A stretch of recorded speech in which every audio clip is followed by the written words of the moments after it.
Esther 2. After these things, when the wrath of King Ahasuerus was appeased, he remembered Vasti, and what she had done, and what was decreed against her.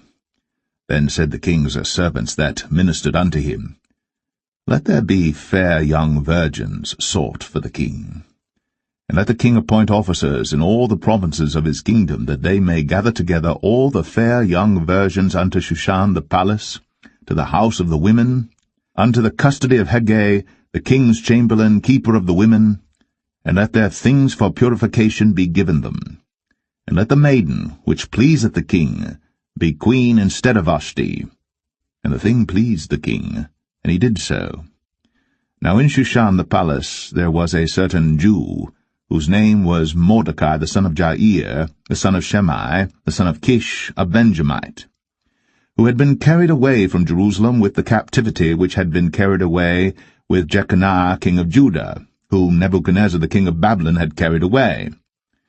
And he brought up Hadassah, that is Esther, his uncle's daughter, for she had neither father nor mother, and the maid was fair and beautiful, whom Mordecai, when her father and mother were dead, took for his own daughter. So it came to pass, when the king's commandment and his decree was heard, and when many maidens were gathered together unto Shushan the palace to the custody of Hegai, that Esther was brought also unto the king's house, to the custody of Hegai, keeper of the women. And the maiden pleased him, and she obtained kindness of him, and he speedily gave her her things for purification, with such things as belonged to her, and 7 maidens, which were meet to be given her, out of the king's house.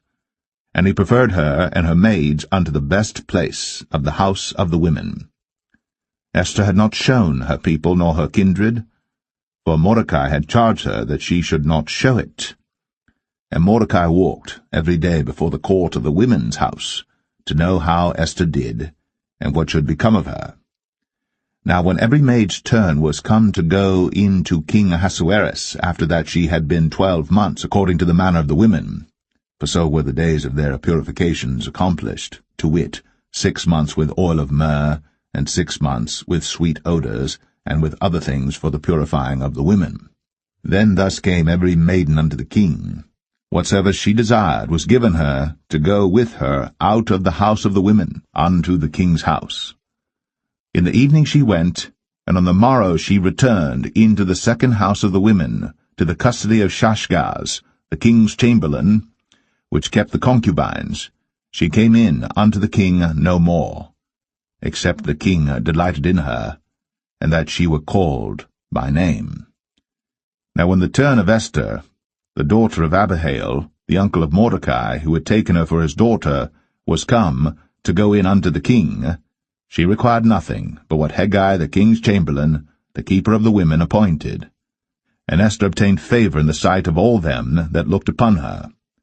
So Esther was taken unto King Ahasuerus into his house royal in the 10th month, which is the month Tebeth, in the 7th year of his reign.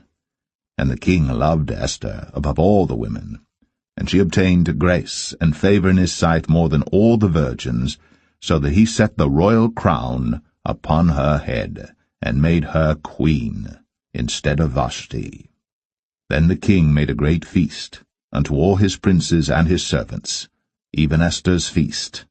And he made a release to the provinces, and gave gifts according to the state of the king. And when the virgins were gathered together the second time, then Mordecai sat in the king's gate. Esther had not yet shown her kindred nor her people, as Mordecai had charged her. For Esther did the commandment of Mordecai, like as when she was brought up with him. In those days, while Mordecai sat in the king's gate, 2 of the king's chamberlains, Bigthan and Teresh, of those which kept the door, were wroth, and sought to lay hand on the king Ahasuerus. And the thing was known to Mordecai, who told it unto Esther the queen. And Esther certified the king thereof in Mordecai's name. And when inquisition was made of the matter, it was found out. Therefore they were both hanged on a tree, and it was written in the book of the Chronicles before the king.